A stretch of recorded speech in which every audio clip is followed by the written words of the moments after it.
Umakyat na sa 26 ang naiulat na nasawi sa magkakasunod na pananalasa ng bagyong Mirasol, Nando at Opong at ang hanging habagat ayon sa National Disaster Risk Reduction and Management Council.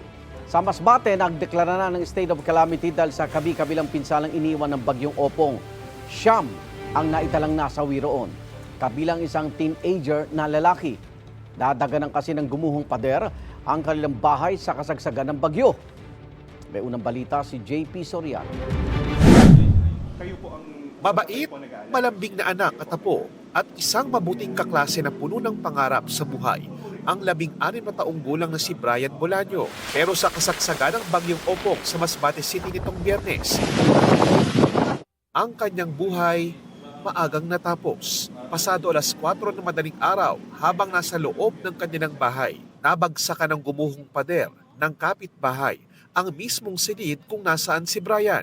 Kwento ng ama ni Brian na isang bumbero mula sa BFP Masbate, malakas man ang bagyo, kampante siyang iwan ng anak at lola ni Brian sa bahay dahil sementado at protektado ang pundasyon nito. Nag-duty pa raw siya noong madaling araw ng Biyernes para tumulong bilang contingency sa mga binagyo. Natawagan pa raw niya ang lola ni Brian bago mag-alas 5 ng umaga at sinabing okay naman ang kanilang lagay kahit malakas ang hangin. Hanggang sa nakatanggap ang ama ni Brian ng tawag, kailangan niya raw bumalik dahil nabagsakan ng pader ang kanilang bahay. Dinala sa ospital si Brian at sinikap i-revive ng mga doktor. Ako mismo, ni-revive ko pa rin yung anak sa sobrang ko na hindi ko matanggap. Sa ang iniisip ko, hindi ko susukuan yung anak ko. Pero hindi na talaga. Wala na talaga.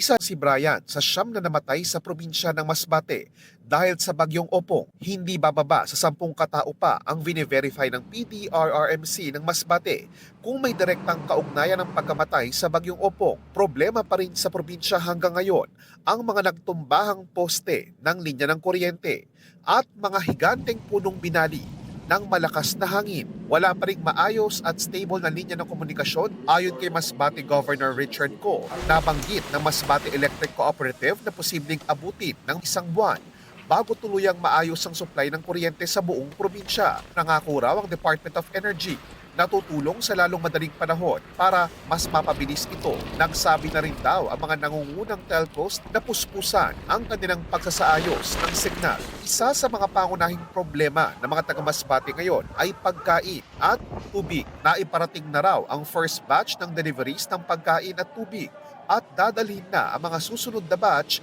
sa mahigit 20 bayan ng Masbate na isinailalim na sa state of calamity. We assure them that we will do our best na matulungan sila. We will do our best to recover. We will do our best na makabangon ang Masbate. Mula rito sa Masbate, ito ang unang balita, JP Soriano para sa GMA Integrated News.